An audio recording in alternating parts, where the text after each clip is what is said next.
Hi guys, so I actually did a little bit of research on a foster care social worker. It was one of the things that I thought might be a little bit interesting to look into. Unfortunately, I did not find anyone that studied marriage and family and stopped at a bachelor's. I work with a lot of social workers, so it was kind of similar to that, but either way, I did that just because I've heard about it, a lot about it, and that's a route I might be willing to take. So their work environment can basically be anywhere. You can go with a large company that will actually hire you to go ahead and seek out family, like help families out within the company and things like that. Or some companies will just, depends what kind of company you are, obviously.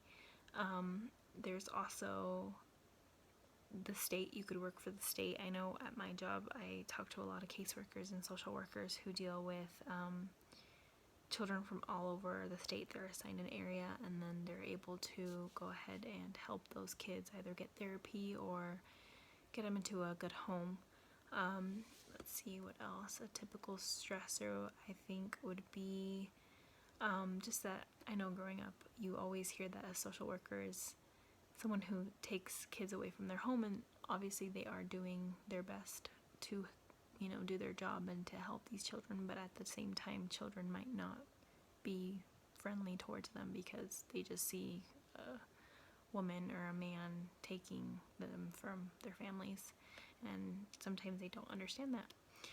The benefits, I guess it just depends on how high up you go, if you want to work for a company like I said, or if you want to work for the state, or if you want to work for a private business who handles things like that. I know there's a few of those.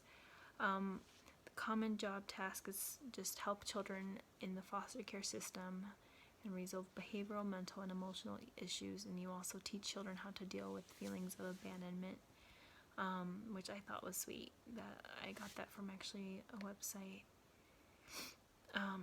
and I thought it was sweet because it's kind of similar to almost being like a counselor, but it's kind of just a little support for them, and I think that would kind of help them get through the typical stressor that we get as social workers. You must have a bachelor's degree. Sometimes it depends on the position you're applying for, but you might need a license of some sort, and depending on the position, I said you might need a master's as well. The starting salary was about $36,000 a year, and it ranged to up to $50,000 a year. Like I said, it's pretty interesting just because you can work in different levels. You can work for a big company, a state, a school, or any different organization. So yeah, that's just a little bit more about the social worker, a foster care social worker.